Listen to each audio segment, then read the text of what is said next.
Welcome back. It's Beyond the Box Score, part 2 on Fantasy Football Today Express. It's the second show. We've been teasing for a while that we will be moving this to Tuesdays. That is, at least for the time being, going to be the case for the rest of the season. Jacob and I will be handling Beyond the Box Score, the second episode. For the rest of the season, we've had on a bunch of guests, a lot we're really excited about. Some of my favorite episodes of any podcast I've done, and I've done, hundreds of podcasts in the last each episode was your favorite. I thought each one. Well, I'll take a stand, and I saw that tweet by you, Jacob, and it was a funny tweet, and I am known for hyperbole, but I'll take a stand and say my two favorites were with Ben Gretsch and we're with Nate Tice, and that's not a knock to any of the others. Every episode I like doing, but those guys are the ones who really get me the most because Ben talks 30,000 foot view stuff. That's all I really care about in fantasy. And Nate talks film, and that's what I like. So, but, that just appeals to me. Every episode is appealed to every different person. But from this point on, we're excited to do this, just Jacob and I. And we're really excited about this because on the Monday show, there isn't the data that we're looking for to provide on that show. So for every one of these shows moving forward, we're going to start with advanced stats. We're going to start with position by position usage breakdowns that Jacob has worked a ton on. This morning, he was grinding away to find that data. And the idea of it is that data will give you an edge as we go position by position. We're also going to do some film stuff that we don't get a chance to do on Mondays. We're going to do maybe some matchup game look aheads and even some waiver wire plays at the end because it is Tuesday. And that's another objective for us. Find you guys some diamonds in the rough that you can add to your rosters as we get ready for the fantasy football playoffs. But without further ado, how you doing today, my friend Jacob? I'm doing good, man. This is about to be your favorite episode. Yeah, I'm really excited for this. This is going to be fun. This is going to be fire. We want to do this Tuesday episode. This was kind of the vision all along at the beginning of the year is we wanted to do Tuesday because, like fantasy points data, a lot of their tracking data isn't available until Tuesday because it takes them time to go through and chart every game. And in the same vein, it takes time for us to watch these games. I remember the first week of the season, I wanted to watch like so many games. And I'm like, you know what? I'm only going to sleep 4 hours on Monday. That's fine. I won't do this every week, but like this week, I'm going to do that. And that'll give me time to have watched everything I want to watch before we start. No, not even close. I watched like half of what I wanted to watch before we started. And so, yeah, definitely at this point where we've been doing it for months and months and months, it's like, I'm tired. I'm not going to get to watch everything I want to watch until Tuesday, even Wednesday sometimes. Yes.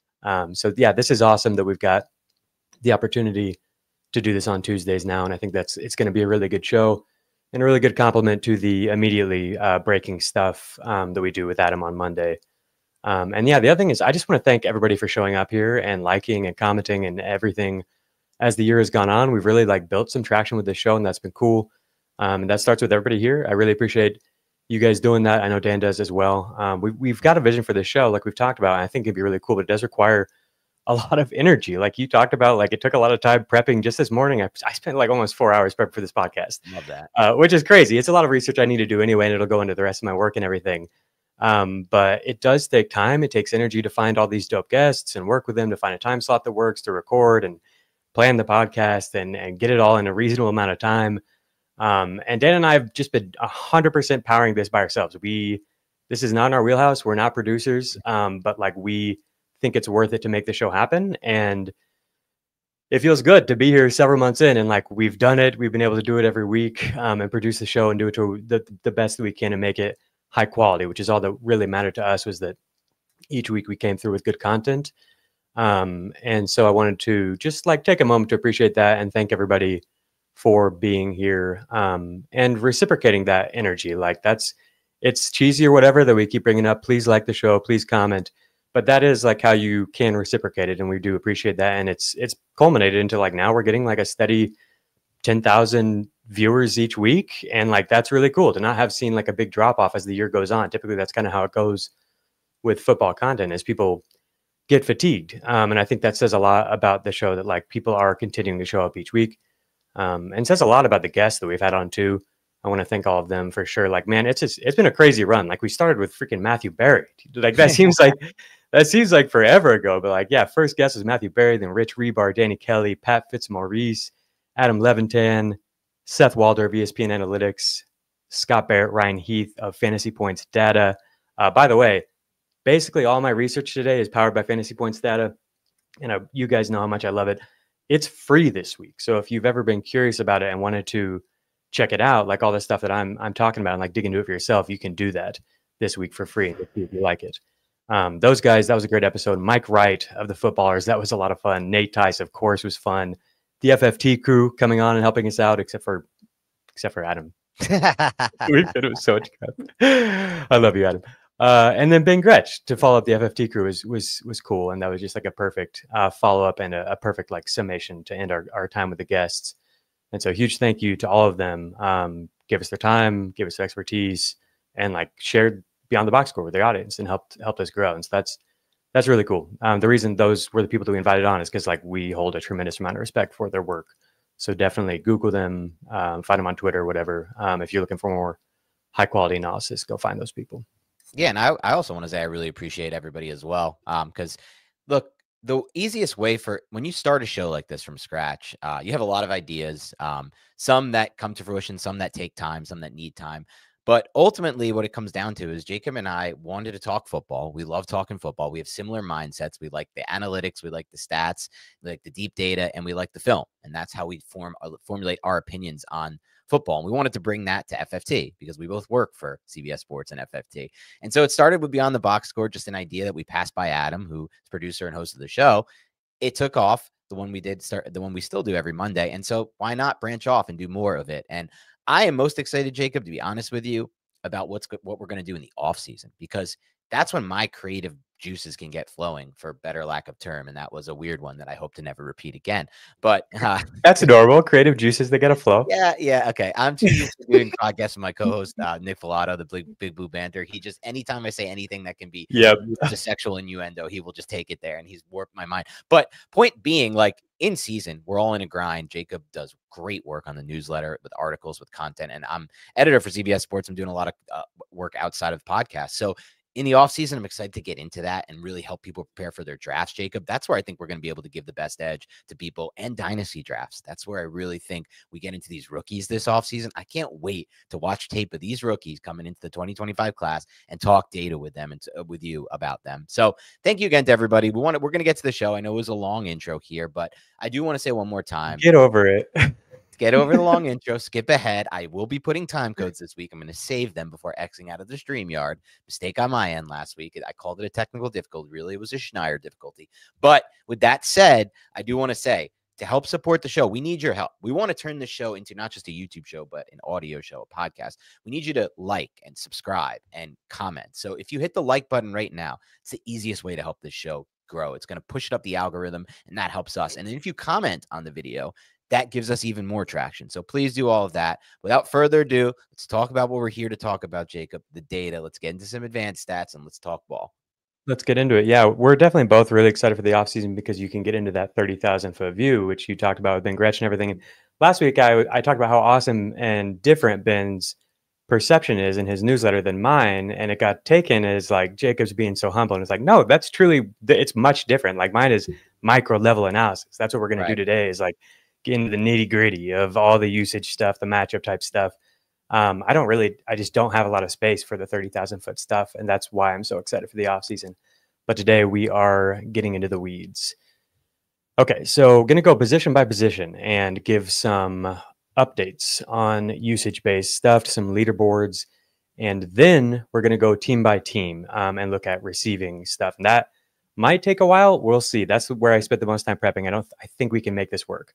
So I'm going to start at quarterback. I don't want to spend a ton of time here, but I did want to highlight a few key stats. And basically, again, everything is going to come from the Fantasy Points data suite.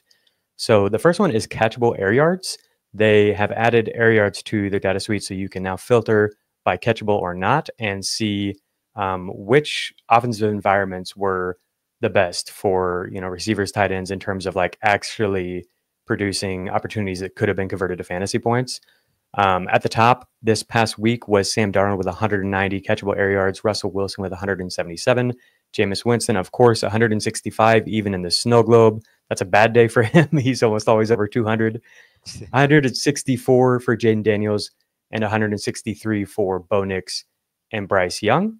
Awesome game from Bryce Young. We talked about him on the Monday show. Bo Nix continues to pop up, man. There's a lot of stuff that we're going to get into today that's exciting with him. He leads the NFL in total deep throws on the year. Pretty shocking. And then CJ Stroud right below those guys at 162. I just wanted to bring that up because people are pretty negative about CJ Stroud right now. On the low end, Jalen Hurts, only 68 catchable air yards. It's just been like that in Philadelphia. It sucks. 75 for Jordan Love. That is rough because we're pretty excited about the Green Bay guys. Hopefully we see them in more competitive games going forward. 79 for Geno Smith. We're going to talk about the Seattle-Arizona game in more detail because that is a really low number for him. The ADOT was down this week across the board in Seattle, especially with Jackson Smith and Jigba. So only 79 catchable air yards there. So that's like even lower than Brandon Allen, and San Francisco is at 94 for reference. Scrambles I want to highlight as well. So of course our boy Drake May is scrambling. All the usual suspects are scrambling. But I wanted to highlight this week that we got 5 scrambles. Bo Nix is not scrambling anymore. 5 scrambles from Caleb Williams. That's back-to-back weeks. 5 scrambles for Patrick Mahomes. And then 4 scrambles for Tommy DeVito. I think that is a real thing. Like, we're going to bring him up on the waiver wire. I think he legitimately might be fine because they have such easy matchups. If you're like in a super flex league. 4 scrambles for our boy Justin Herbert. 29 yards. Obviously, that touchdown was a big scramble for him. It wasn't even, I think in terms of range of outcomes, that was like about 50th percentile range of outcomes for the LA offense. A lot of drops. Yeah. And still like pretty good fantasy day. I think the running is a real thing for Herbert that's going to help him a lot. And they've got some awesome matchups as we've talked about. Another cool stat that you can find on Fantasy Points data is dropped yards. And I think that's something that is worth looking at each week. So Bryce Young had 59 yards dropped this week, including a dropped touchdown. I brought that up yesterday when I watched this film. Did you get a chance to dive into any Bryce Young? I did watch the entire Bryce Young film. It was good. It was the best he's been. I mean, that's as good as he's been. It's the best game of his career. I think I would make the case just for what I look for from quarterbacks, which is anticipatory throwing and throwing receivers open. It was one of the best tapes I've seen from a quarterback this year, easily in the top 10. Taking aside some of the usual suspects, I've seen a lot of good Burrow and a lot of good Herbert. But when it comes to that specific trait, which is what he was billed as being coming out of Alabama, it's the reason he was drafted #1 overall. Maybe it's starting to click for him, and I'm pretty excited about what I saw. Yeah, the Chiefs. So the Chiefs are down. They're cornerback 2, and so it's a bit of an easier defense to pick on than in the past. But still, this is a tough defense. It's a scary pass rush. Steve Spagnuolo, obviously, and that's exactly how I felt watching Bryce. Is like, okay, this is exactly who people were so excited about. This is the first time in his career, to me, other than just flashes, moments of games where it was like a whole game, and it's like, this is why this guy went #1. Right. He was avoiding sacks. He was making plays. He was extending plays, and he was just on the money all the time. Not worried about pressure, not worried about the blitz, just delivering catchable balls. Really, really cool. He's not like a high velocity thrower, but he makes up for it by by putting touch on the football, but also changing the trajectory of his throws. I saw that at multiple different levels of the field. He's getting really good at that deep out range of the field. That's where he's really starting to anticipate what's going to be open and let it loose and kind of drop it into the buckets there. Another thing I want to focus on, we'll see how much of this we end up having to cut week to week, depending on how much time we have. Yeah. But no, I like this is the good stuff. This is what people come for. This is give the people what they want. Accuracy notes. And so each week I would like to just highlight a few things. Like this week, Bryce Young had an 86% catchable target rate on throws that traveled 10 or more yards down the field.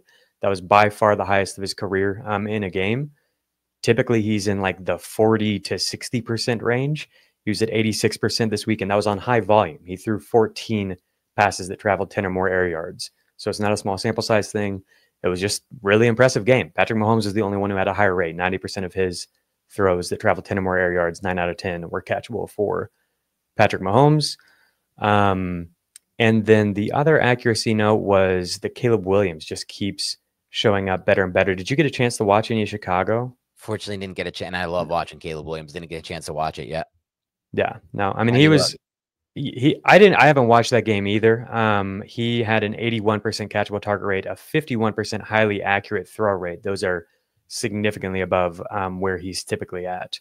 So I think things are moving in the right direction. And there were some air yards. I just had a tweet that, of course, everybody has taken and run with because they love the Rome Odunze, Caleb Williams stuff. Rome Odunze was the only one who was not able to escape it. Only 15 of his 104 air yards were catchable. But outside of that, Caleb was pretty accurate. All right, moving on to running back. Want to just they've got on fantasy points data, they've got something called the bell cow report.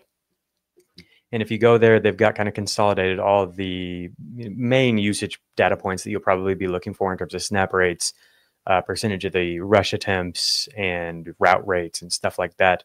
And they also have expected fantasy points, which is their model. You can sort by different scoring systems, half PPR, full PPR. We're going to do half PPR for the purpose of this discussion.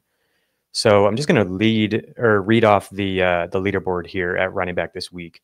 Josh Jacobs, RB1. This is expected fantasy points in week 12. Aaron Jones, RB2. Saquon Barkley, RB3. Chuba Hubbard, RB4. Kareem Hunt, RB5.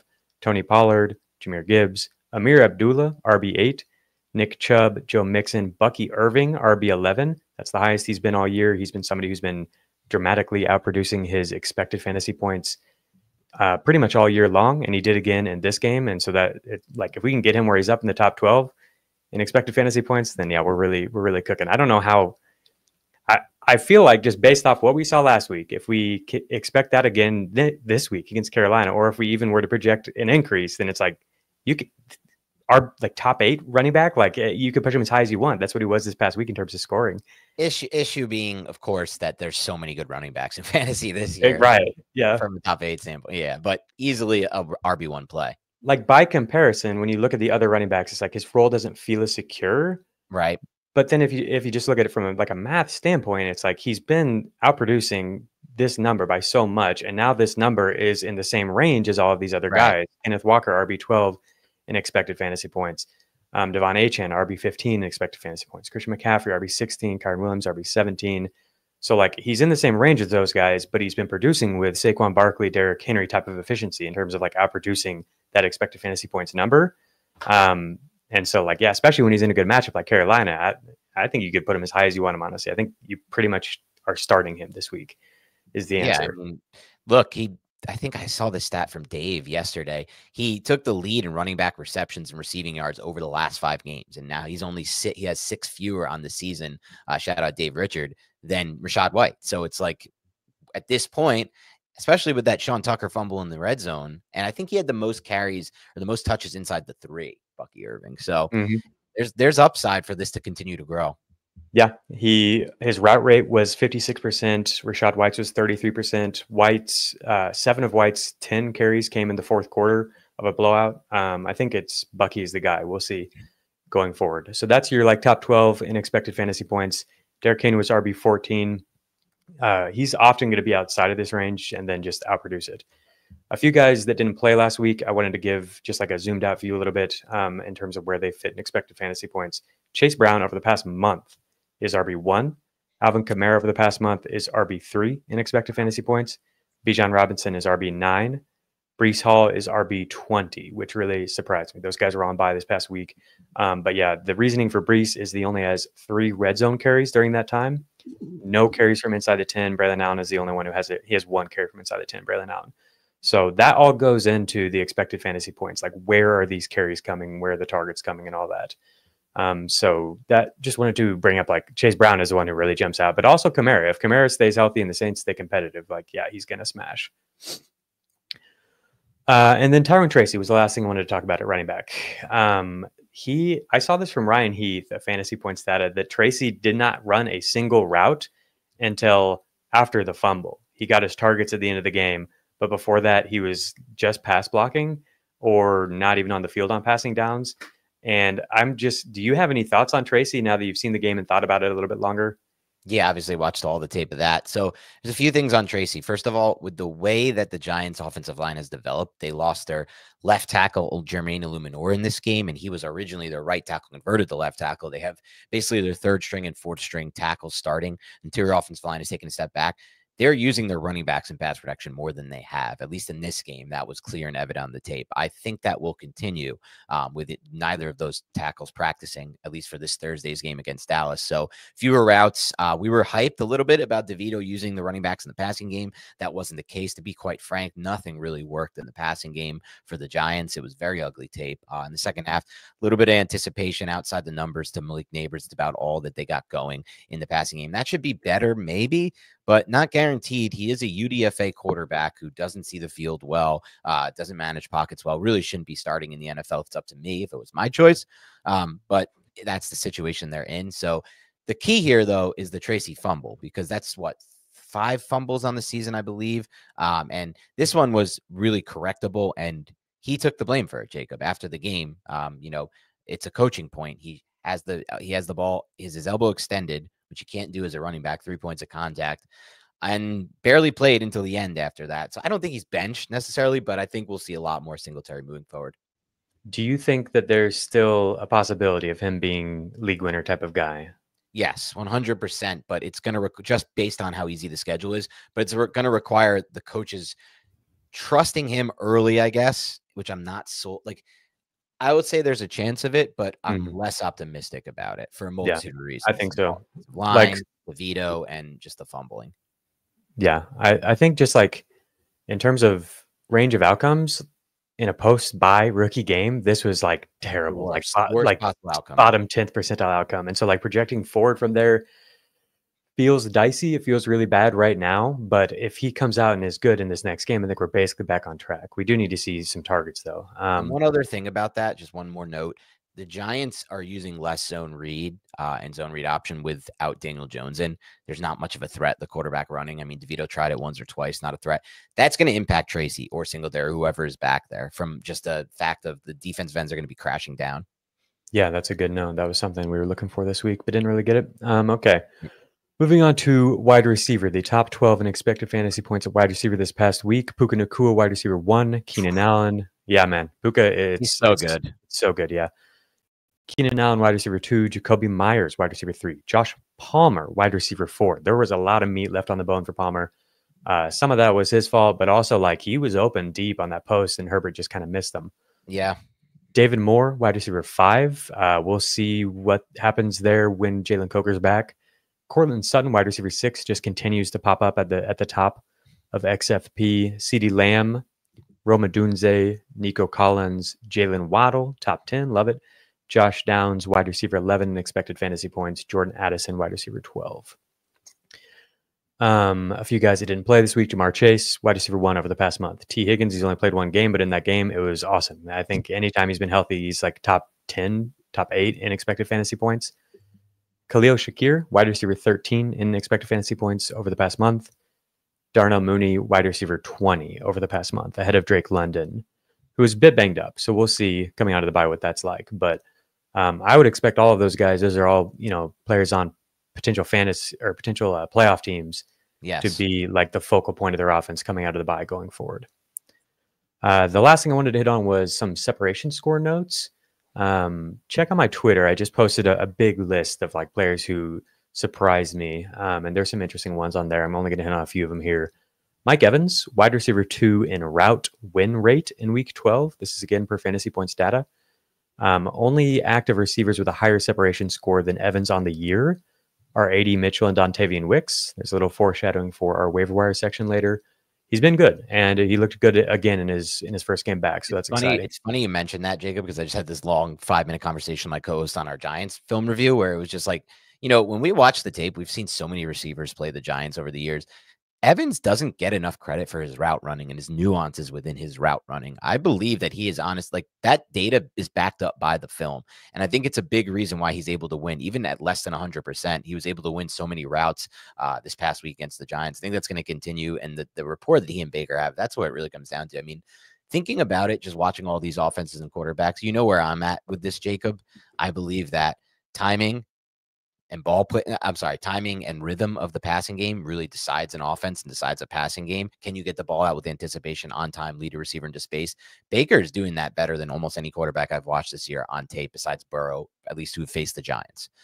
And from a rapport standpoint with Mike Evans, it's one of the best rapports we've got going in the NFL right now. Like Bo Nix to Sutton's one of the newer fun ones that we have, but like the tried and true is Baker Mayfield and Mike Evans. He's going to be a playoff winner for you down the stretch, Mike Evans. Oh yeah, 2 of the most underappreciated players in the league. Mike Evans, Hall of Famer, just continues to get better late in his career. He's so impressive. Speaking of Cortland Sutton and Bo Nix, Cortland Sutton was wide receiver 3 in route win rate, just behind Mike Evans. Devon Vele was wide receiver 5. And Did you see the comp that Sean Payton gave him this week? No. Oh my God, this was wild. I think shout out Coach Speak Index. Maybe this is where I saw it. He comped him to Marcus Colston. I was gonna say, of course it's Colston, right? Yeah. Yeah. Were you around for the quick aside, were you around for the fantasy days when the first year of Marcus Colston's career, Yahoo had him listed as a tight end? I don't know if I was playing fantasy or not for the tight end, but I've heard of that. And I one of the definitely most unfair cheat codes in the history of fantasy. In my home league, of course, I had him on my roster. This was like before the days of internet fantasy. You didn't have much information. You had to just grind it out yourself. And like you really could be rewarded for working hard back in the day in fantasy. And like I had Colston. It was one of the most unfair advantages I've ever had in fantasy. And I think that was only on Yahoo. Maybe a listener can correct me if I'm wrong. If this was on like ESPN or CBS, but like no one will ever forget when Colston was listed as a tight end his rookie season for fantasy. Yeah, no, I've definitely heard about that. That's fun. And that's basically what Vele's role is kind of, it's pretty similar to Colston. But yeah, he has the best separation score for the Broncos on the year. That's not really Sutton's game. You know, he's more of a small win, contested catch kind of guy. Sutton has the highest win rate. So that I think speaks to what I was just saying there. Like he's winning consistently, providing a target consistently, but not necessarily creating huge separation a lot. Vele has the highest separation score, followed by Troy Franklin. But Franklin, man, if you watch that cut up of all Bo Nix's throws, it's like, man, Troy Franklin keeps letting him down, dude. Like, come on. He's a rookie. I don't want to be too critical. Last guy I wanted to hit on was Brian Thomas Jr. He is wide receiver 69 over the past month and expected fantasy points per game. But of course, that is weighed down by a couple games where he was not healthy. I thought he looked much better. Plus much Mac Jones games in there. Yeah, much healthier in his last game. His first retarget rate was up to 29% in his last game. That was the highest on the team. I think Ingram's was 25%. So as we talked about with Ben Gretsch, I would expect the offense to focus on BTJ coming out of the bye. And going forward, I think we can see that first retarget rate creep up into that high 20s, even low 30s going forward. And so I think the sky is the limit for him. The matchups are tough. Who knows what the offense is going to look like, but man, he's so freaking good. All right. I want to move on to the team by team. I'll get on everything we covered there. Yeah, I liked everything you broke down there. A lot of names that really stand out to me as potential league winners down the stretch, and I'm excited to see it. I'm excited to see how this Carolina offense evolves with Coker coming back from the injury. So that's one I'll be keeping an eye on. Mm-hmm. Okay, we're going to go team by team. We'll see how this goes, see how long this is. Yeah, I like it. It's good advanced data. Give the people what they want, Jacob. Arizona, we're just going to go based off the teams that played this week. This is going to be a look back, an in-depth look at the usage for each team this past week. Arizona, we're going to talk about them more specifically later, so we'll save that. Baltimore played last night. Awesome game. 36% first retarget rate for Zay Flowers. 96 air yards for Zay Flowers on a 12-yard ADOT. You love all of that. We've sometimes seen the first retarget rate be high, but the ADOT be low. This is the kind of role he can like bring real big upside with. 57% route rate for Mark Andrews, so that sucks. Anytime Isaiah Likely is healthy, it just seems like this is the role we've got for Andrews, and he's gonna be touchdown dependent. And then Rashad Bateman, I needed to bring up 27% first retarget rate for him. He had air yards, he had 2 end zone targets, awesome catch. He's been pretty good this year. He's frustrating and inconsistent. I get that. But he's been pretty good. Deontay Johnson seems to be nothing. He ran 4 routes. It's not like they're ramping him up at all. It's just that he's not really played at all when he's been with the Ravens. So maybe that changes going forward. But for now, I think Bateman is the guy. Moving on to the Carolina Panthers. 36% first retarget rate for David Moore, 16% for Adam Thielen, 16% for Xavier Legette. Thielen spent the majority of his time in the slot. 75% of his routes came from the slot. So I don't necessarily know what this will look like with Coker. I had thought that he might kind of just replace David Moore, but I think it was Dave Canales was quoted as saying David Moore just finds a way to get on the field. He's that kind of guy. We'll see, because Coker has been this slot primarily. He plays in the flanker a little bit too. But I'm a little bit worried after this game that it might be him and Thielen kind of rotating. Me too. And it's like a rotation with all 3 of them. I would prefer that Moore is just not really part of the equation, but Moore had a lot of air yards in this game. And that hasn't really necessarily been a huge thing for Coker. So I wonder if maybe his role is just a little bit different than Coker's, and that might mean that Coker isn't getting the route volume that he needs. We'll see. Because, you know, we've been really excited for Bryce and everything, but at the end of the day, there's probably going to be 0 or 1, maybe 2 guys in this offense that are relevant, just from a volume standpoint. True. So he's going to need the routes, so he's going to be relevant. Chicago Bears, 2.7 yard average depth of target for DJ Moore in this one. That's at 1.9 over the past 2 weeks. Another thing I wanted to bring up with DJ Moore is he has a really low separation score on the year. He has the worst route win rate below Keenan Allen and Odunze on the year. He's graded out really well in the past. So this is strange. I don't know what to think of it. But I think it does make sense that it coincides with like the role change. Since they've moved on from Waldron, they've used him around the line of scrimmage a lot more to try to get him going with the yak stuff. It's just something to track going forward. I'm not necessarily encouraged by what we've seen. He really has to like have big yak plays if he's going to be relevant with this role. Cole Kmet popped up with 10 targets in this game. 6 of those were first read targets. He was 4th on the team in first read target rate at 16%.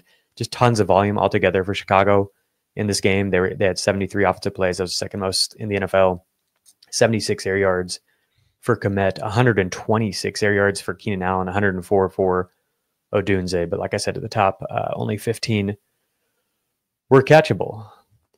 Cleveland Browns, 4 players tied for the team lead in first read targets, including David Njoku.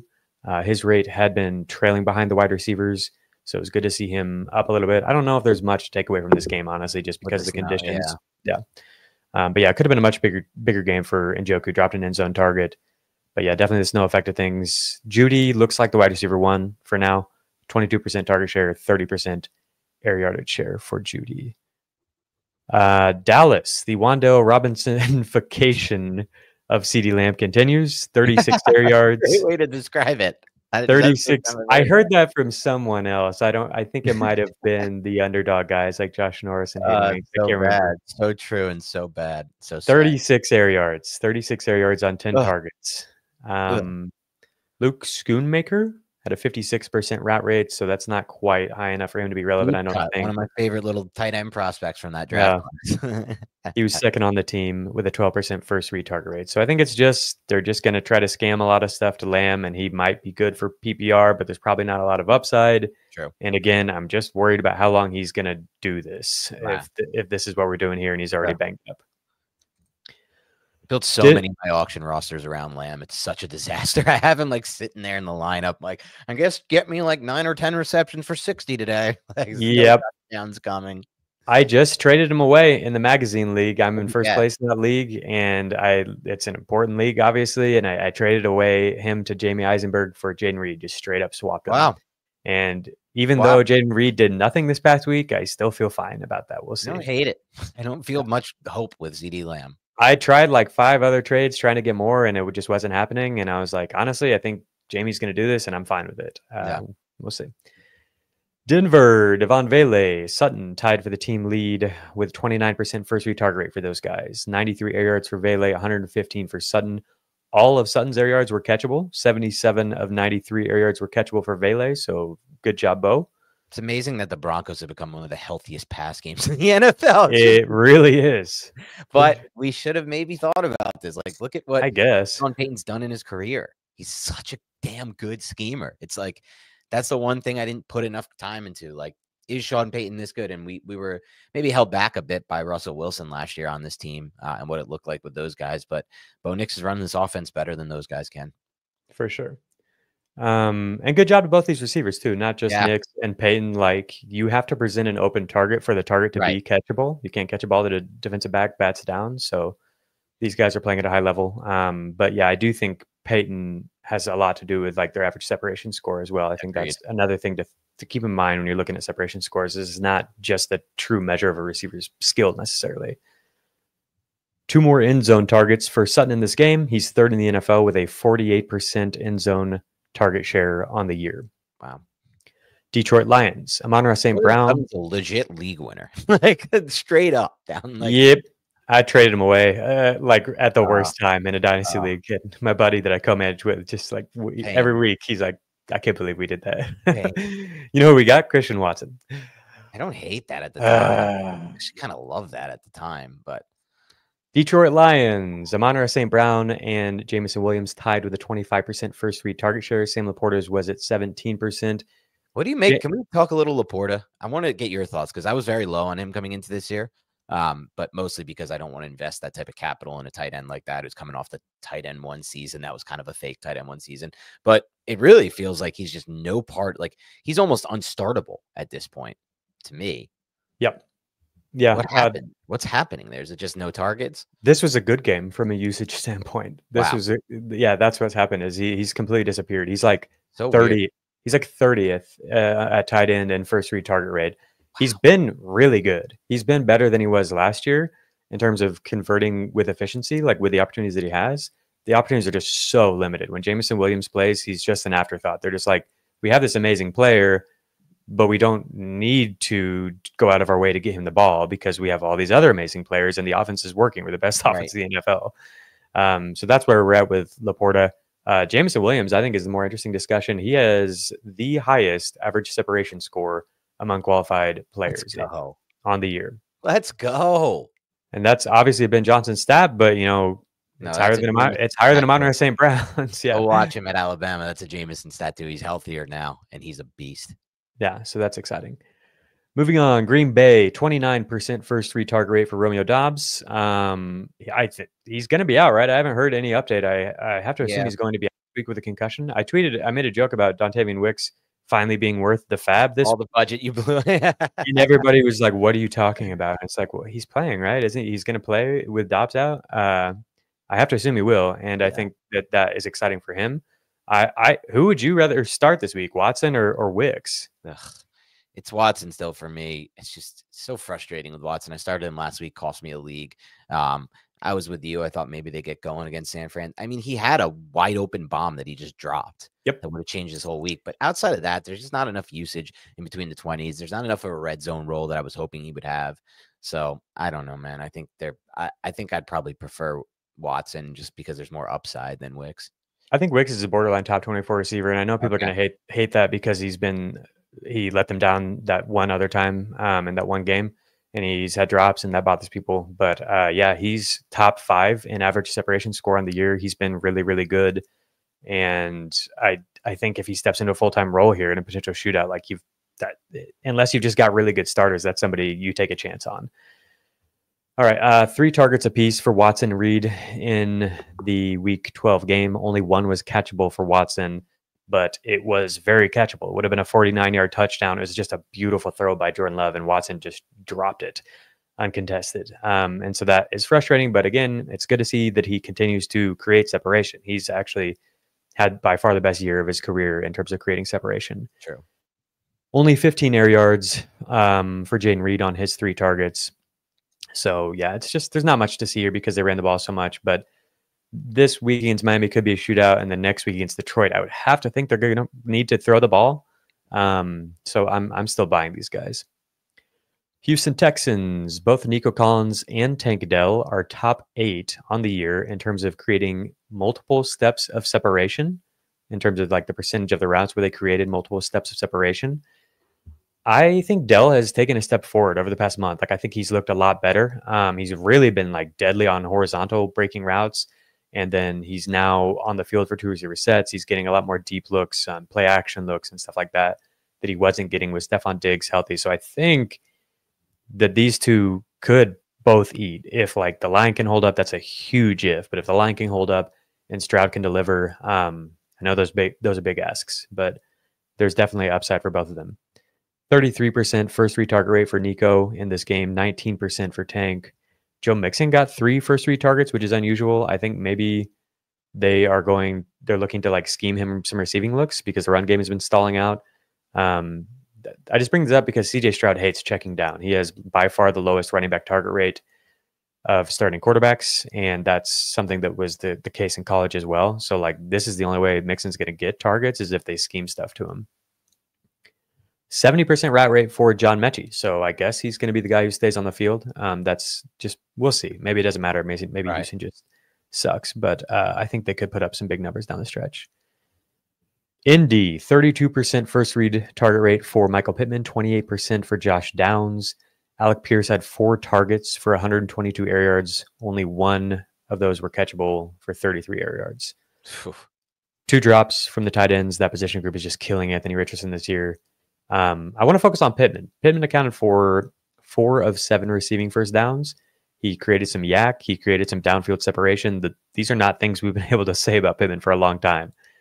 So maybe there is life here. I thought he looked pretty good. Did you watch any of the Colts? Haven't had a chance to watch that game at all.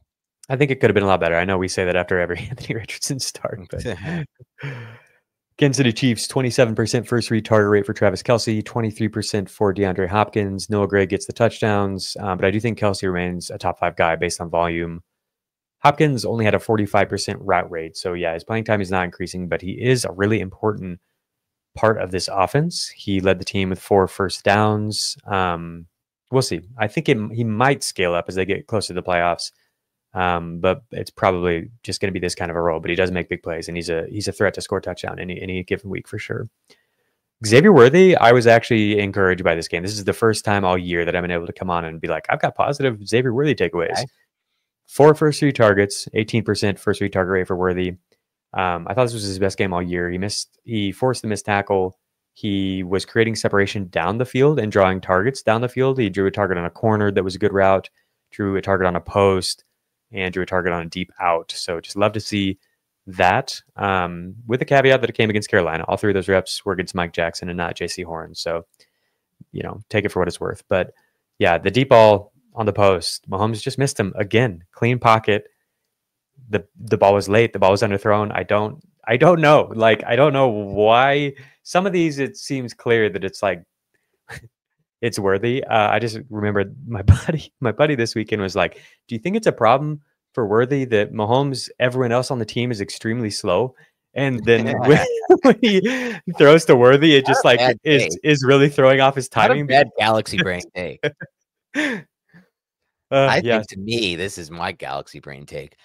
I don't feel like Mahomes throws the ball as well as he used to early in his career. It's just my own gal. Just watching so much Chiefs, they're always on. I just don't think the ball comes out. Maybe it's the toll of so many injuries over the years. I don't know what it is, but I just don't feel like he throws the ball as well as he used to. He's still a great thrower of the ball. Can throw from any arm angle, generate different pace, velocity, everything. He's Mahomes, but to me, the best deep ball throw I watch on tape by far is Joe Burrow, because he understands how to put the right trajectory on it, how to lead the receiver, and how to put the right amount of air so the receiver can run under the ball. Yeah, no, I think that's a fair take. Las Vegas Raiders, 25% first read target rate for Brock Bowers. That was at 50% last week.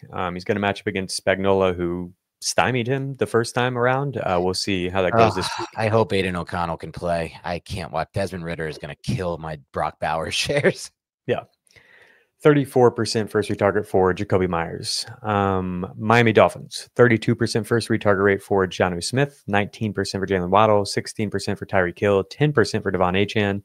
Achane's route rate has gone from 80% to 65% to 53% to 45% over the past month. Raheem Mostert's getting more involved. Jalen Wright is playing. And they're just not scheming as much stuff to the running back position through the passing game. So that is a little bit concerning for him. Minnesota Vikings, 14% target share for Justin Jefferson. What? 20% first read target share. Both of those were his lowest single game rates in a healthy game since 2022. 30% first read target rate for Jordan Addison, 25% for Hawkinson. Hawkinson, the usage was really great. We'll see. Josh Oliver, I think, will be back. But 76% route rate, 78 air yards for Hawkinson. That's like top 5, top 8 tight end type of stuff. That's like, this guy matters for fantasy, and it's not just a streamer. He might be like a league winner for guys who held on to him. We'll see if it sticks. The Patriots, not much here. 20% first read target rate for Hunter Henry, 20% for Demario Douglas. Good usage for Henry, 7 targets, 65 air yards. The offensive line was such a problem. I went back and watched this game, and it's like they kept. Yep. Obviously, May was getting pressured at a time, but also they kept being like put in 1st and 20s because of holds, and it was dysfunctional. It was like it's the worst offensive line in the league by the metrics, at least pass blocking wise. Yeah, it was the first game where the pieces around May truly did just sabotage him to the point where they couldn't even have a functional offense.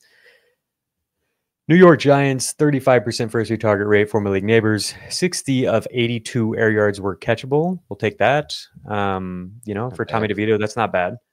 Only a 16% slot rate. I wish, there's no point in continuing to wish cast, but I wish that we could see They're not like a putting little him bit. in the slot. Yeah, It's crazy.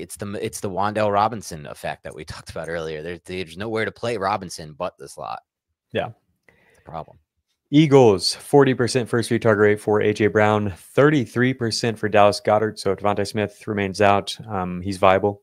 Steelers, 40% first read target rate for George Pickens. No one else was above 15%. So it's all him. But this was just a low range of outcomes type of game for him. 142 air yards, only 43 were catchable. You're just going to run into that, especially if you're playing in a blizzard. 35% route rate for Big Mike. Maybe we see Mike Williams get scaled up, but so far that's not happening. 85% route rate for Pat Freiermuth. That's really high. Only 4 targets. Maybe in a better game script, better weather, he matters, because they do have some games where they're probably going to have to be passing a lot coming up. 49ers, 30% first read target rate for Juwan Jennings. 20% for Kittle, 20% for Debo, 15% for CMC. I've been surprised that they're not getting McCaffrey more involved as a pass catcher, especially without Purdy and the scrambling that he brings. I thought that we would see more for CMC. We'll see. 59 air yards for Kittle, 42 for Juwan, 35 for Debo. So it was just this offensive environment is just a problem. Well, if Purdy's not back, it's going to be tough to use any of these guys. At my initial rankings this week, I had Debo at like wide receiver 38 or something. I was like, that is insane, but I don't know what you do with him. No, me either. Seattle, we're going to talk about them in just a moment. Tampa Bay, 26% first read target share for Sterling Shepard led the team. He was the primary slot. I feel like there was a little narrative in there just coming back to face his old team. I'm not sure if I think so too. I think so too. And some of those looks came in the second half of a blowout. And in the first half, Mike Evans had more first read targets than Shepard. Evans, Shepard, and McMillan all had only a 58% route rate, even when the game was competitive. So that's low. And I think that's just a one-game thing, but it's worth keeping an eye on. They might be limiting Evans coming back, because that was not affected by the blowout. That was that first half. Trey Palmer and Raheem Jarrett both mixed in. And McMillan was playing almost all his routes on the outside, only had 2 targets in the game. So I think unless he's playing in the slot, he's probably not going to matter. Bucky Irving actually tied Evans, by the way, for second on the team with a 22% first read target rate. That was higher than any running back this week. So they designed stuff to him, which is definitely encouraging. Tennessee Titans, 28% first read target rate for all 3 of their receivers. Nick Westbrook-Akine scored again.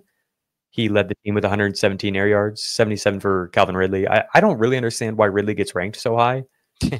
Expert consensus rankings had him like top 20 this week going into the week. And I was like, no, I don't see that at all. He's like barely in the top 30 with my projections. It's just such a risky bet. And it's not like he's getting massive volume. Chigo Okonkwo turned his 1 target into a 61-yard touchdown. Did have a 63% route rate. But yeah, the usage has just been a bummer for him.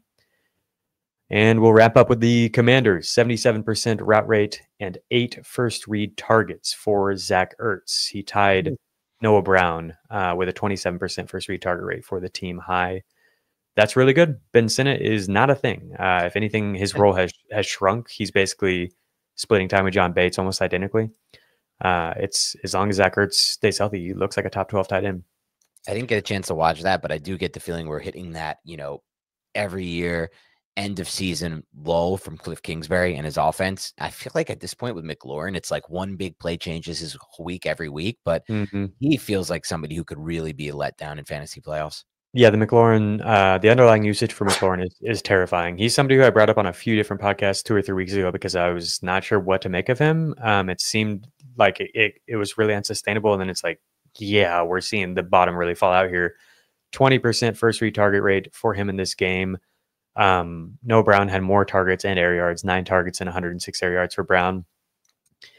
Jaden Daniels apparently has the Zoolander thing going on where he can't look left. And that is really a problem when Cliff Kingsbury is the offensive coordinator and Terry is always on the left. Yes. 6 targets, 86 air yards for McLaurin in this game. Over the past month, McLaurin has an 18% first read target rate, 26% for Noah Brown over the past month. 280 yards for Noah Brown over the past month, 203 for McLaurin. So yeah, he's an amazing player who can, turn any one play into a big play, but it kind of is back to like the usage we've seen from him in the past. And that's not a top 24 receiver, honestly. Okay. That does it for stats. What do you think? We're at 50 minutes. I know. We're at the point where we were supposed to get to end the episode. I don't mind this being something that we can expand on with advanced stats and film breakdown, maybe a quick, a little bit more quick on the waiver wire. I think this is where the juice, the meat of the podcast is. I shouldn't say the word juice again. The meat of the podcast is. It's in the advanced stats, and it's kind of building off of that. And I found some spots where I wanted to get in and levy some takes in. So we'll see what the listeners say. Let us know in the comments your feedback, what you want more of: advanced stats, film breakdowns, matchup game look aheads for this week, or waiver wire. But let's work quickly through what we have left, Jacob. So I'm going to start. Let's start with doing our one game that we decided to do for the short week, and it's Arizona-Seattle. I'll start with the Arizona offense, and I'll let you discuss any stats or any takeaways you have from that.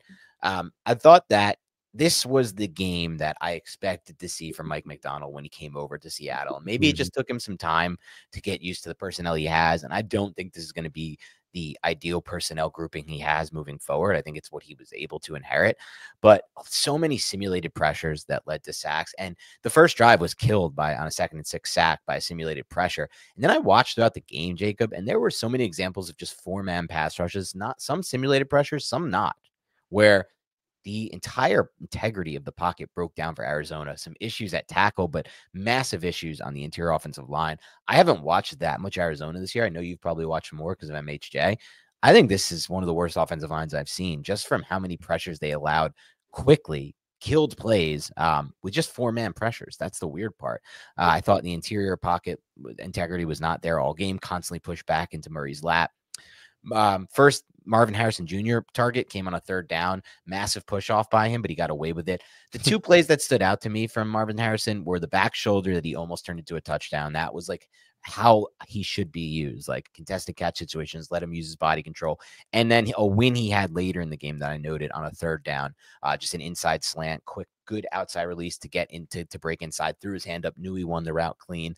But speed wise, it's just not necessarily there. They used them a lot on clear outs in this game to get McBride open. I feel like their best offense has been, at least in this game, Jacob, it was going under center, running play action, and having McBride block and leak, which worked for like 2 or 3 times. And then just using Marvin Harrison Jr. on clear out routes to get McBride open. And then Murray's kind of locking down into him. They had nothing going in the run game, which speaks to disaster up front from the offensive line in this game.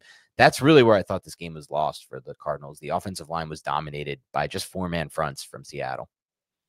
Yeah, I was really hopeful that they would be able to kind of control the game on the ground, but yeah, it did seem like they got dominated. Everything that I've looked at, I haven't watched the game yet, but I'm excited to get into it. So one thing that I noticed was that Marvin Harrison Jr.'s horizontal breaking route rate was up to 42%. So they were using him more on ins and outs and horizontally breaking routes, crossers, and stuff like that.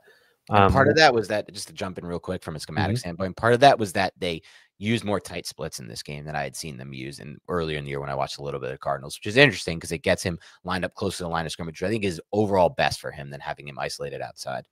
Yeah, that's something we've been looking for. Those routes are worth more fantasy points, and he's been really good on those routes. Previously, they've just kind of been asking him to just win on the outside over and over.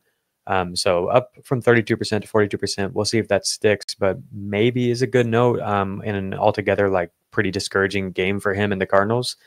Yeah, to your note about the line, Kyler avoided 6 sacks in this game. That was higher than any quarterback. Another note that I had that was interesting was these 2 quarterbacks had this single lowest first read target rate at quarterback in week 12. Geno's was 45%. Kyler's was 49%. Similar on the other side of the ball. A lot of breakdowns from the Seattle offensive line in this game.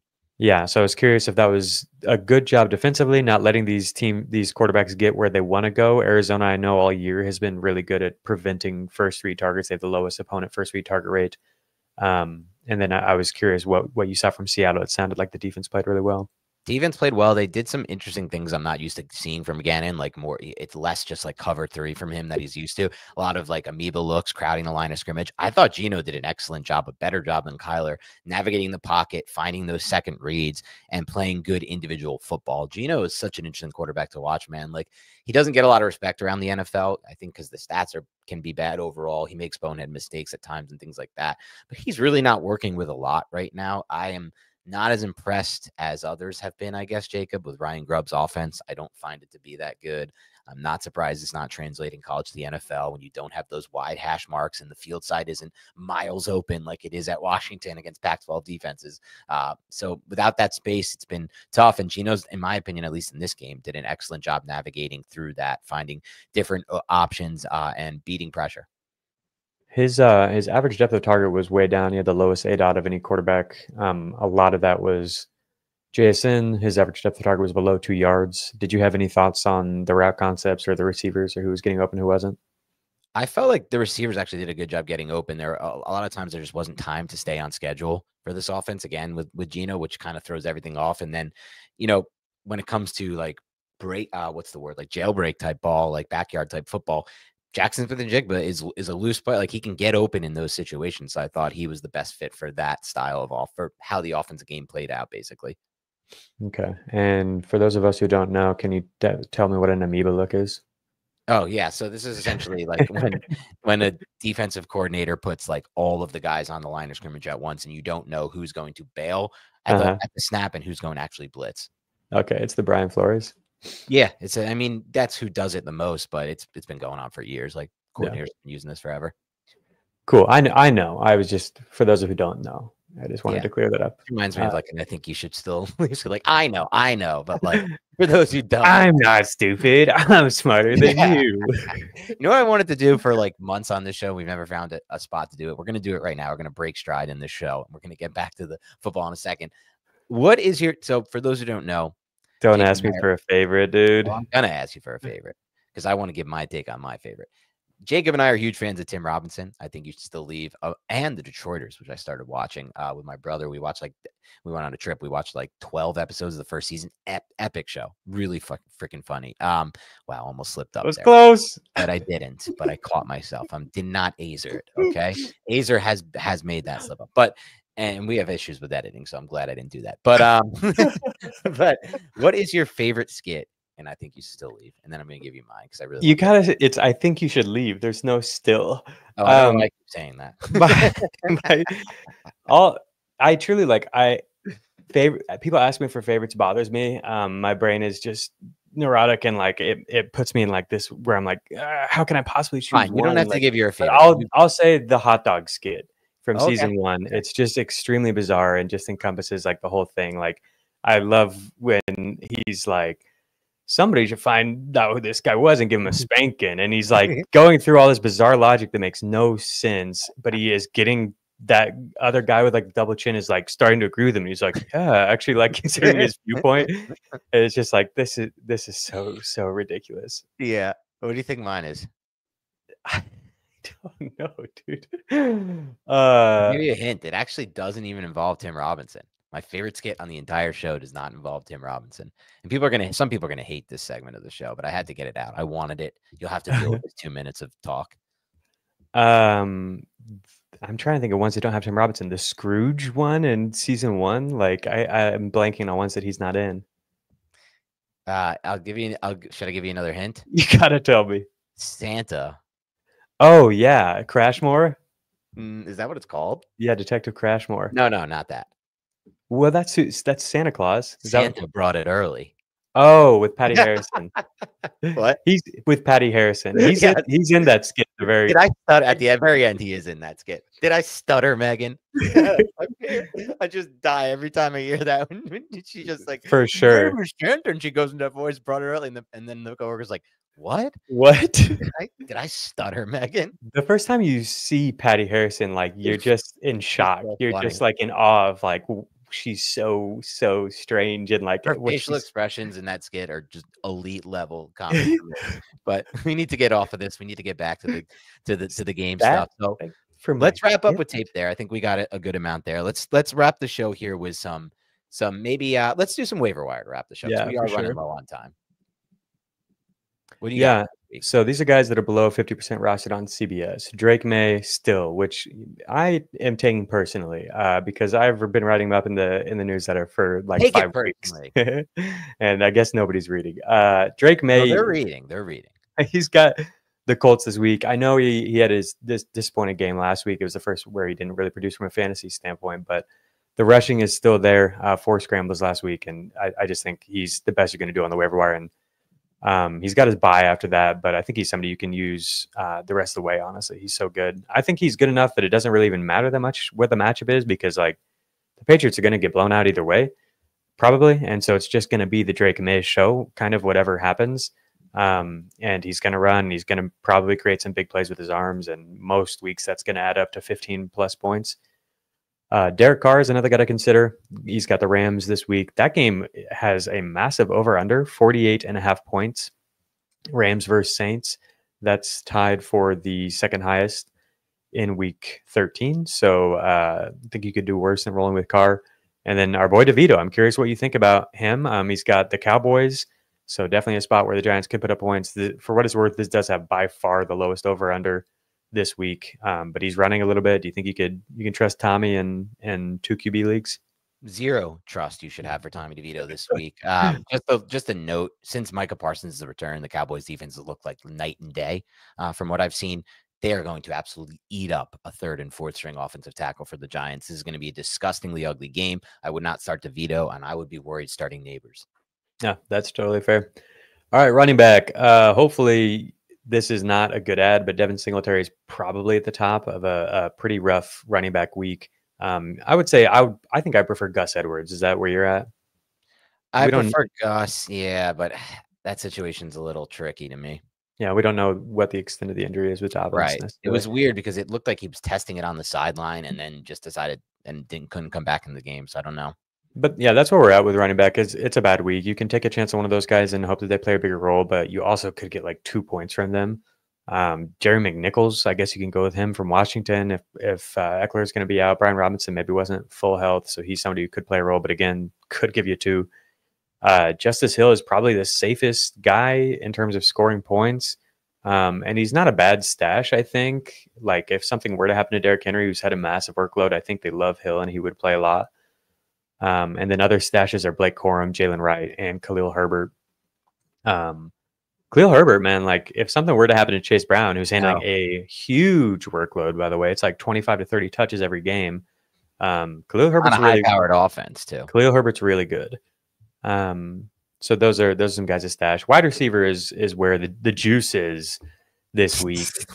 Dontavian Wicks, potential shootout against Miami. We've talked about him a lot. He would be my top ad at the wide receiver position. But a similar kind of guy is A.T. Mitchell, where if Josh Downs is out, then he's going to play a lot, and he's been really good. His average separation scores are better than Wicks. He's been really, really good against man coverage, and he's going against the Patriots who use a lot of man coverage. I presume that Christian Gonzalez will mostly be on Michael Pittman, which means that I think Mitchell might be somebody who honestly has like massive, massive upside in this matchup. You never know with Anthony Richardson and A.D. Mitchell what you're going to get. Definitely 0 is well within that range of outcomes. But this is, on paper, about as good of a spot as you could draw up for him to step in and make a spot start. Jalen Coker, we've talked about. If he plays this week, he's got Tampa Bay, so he is somebody you could throw into a flex, but hopefully not. Maybe just like a bye week fill-in for you next week. And then Josh Palmer was wide receiver 4 in expected fantasy points, gets Atlanta.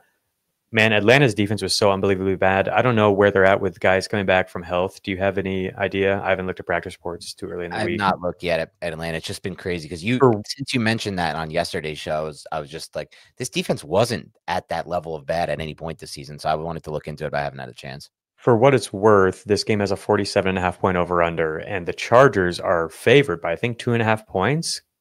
And that's with Atlanta coming off the bye. Oof. And the Chargers on a short week of rest on the road favored. So Vegas, I think, that speaks volumes to me about the Atlanta defense. Issues. Yeah, I would agree. So maybe Josh Palmer, but I feel more confidence in him than I do with QJ. But that is not saying a whole lot. Will Dissly is not technically at the 50% cutoff. He's only available in 41% of leagues, but man, it's pretty rough at tight end. So check and see if he's there. And if not, Okonkwo you could roll with. I don't really want to, but it's not a bad spot for him. More likely, I would be looking for like Dawson Knox. If Kincaid's not back, Knox at a 76% route rate. But really, it's just really thin at tight end. The other guy would be Mike Gesicki. So Gesicki had a 78% route rate, even with T. Higgins back. That was the highest that his route rate has been all year. And so he didn't have a single fantasy point, and I get that. And that was probably frustrating because some people probably started him. But a lot of people dropped him with Cincinnati on bye. And so he's available in almost, I think, 70% of leagues. And if he's out there running a route on that many dropbacks and this good of an offense, I think that's worth a shot at tight end. Obviously his target share is going to be impacted. I think everything's going to just funnel through T and Jamar Chase. But with Eric All out for the season, we did see his role increase in a meaningful way.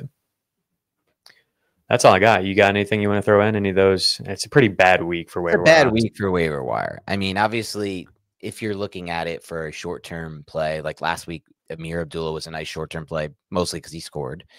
Jeremy McNichols is obviously that guy that you're looking for to help you this week. But like long-term wise, it's not a great week for that.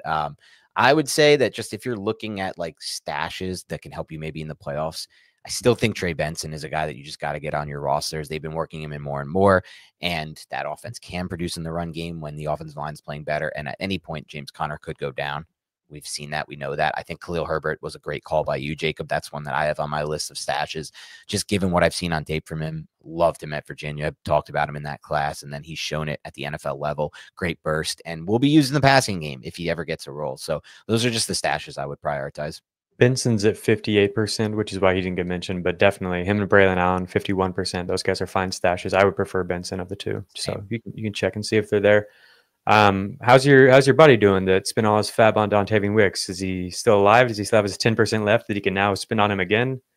No, I mean, he's doing good, but he's not doing good unless Dontavian Wicks comes through this week. He still held on to him the whole time, you think? That's what I was just laughing. It's like so many people probably. I didn't know you're talking about Steve Hall. Shout out Steve Hall. He's definitely going to be listening. He listened to all these episodes. He's just having an incredible season. He blew up his team after he was 0-6. We have a 2, and we don't need to talk too much about this, but shout out to Steve Hall. He's just good at grinding. He's basically like a U. He's good at like just knowing, just never misses anything on the wire. But like he started 0-6, traded everything, traded Lamb, Amon-Ra St. Brown, Isaiah Pacheco after his injury, and like all his guys, and like rebuilt his team from scratch. And now his team is producing, and he's like on fire, and he's somehow back in the playoff race. So good for him. Good job, Steve. Yeah. And shout out Dan Schneier, who got himself a couple wins in the magazine league. Yeah. He was 0-9. He was getting a lot of crap from people, but he's got his dignity back. I do have my dignity back. My auction team is unbelievable. My auction league team, I don't think you're in that one. My team just scored 230 and backed it up with like 190 this week. Fire team there. So, and Bake Burger, I will win that dynasty league. So it's decent, some good teams, some bad teams. That's how it goes in fantasy. Had to get a couple humble brags in at the end here. But thank you so much for tuning in to Beyond the Box Score, everyone. We'll tune this up. I think I like the advanced data, but I want to hear from you guys because it will be the crux of the show. Obviously, it's tough to cut, but we can cut it. So just give us an idea of what you like, what you didn't like. More film review, less film review, more advanced stats, less advanced stats, more waiver wire, less game look aheads, whatever you want. We can craft the show around what you guys want because that's basically what we want to do. And by basically, I mean entirely. So thank you again. We're not making it for us. Yeah, exactly. So thank you again for tuning in. Have a great rest of your week. Please hit that like button. Please comment. Please subscribe. Thank you. And we will talk to you soon. Also, by the way, happy Thanksgiving. There you go.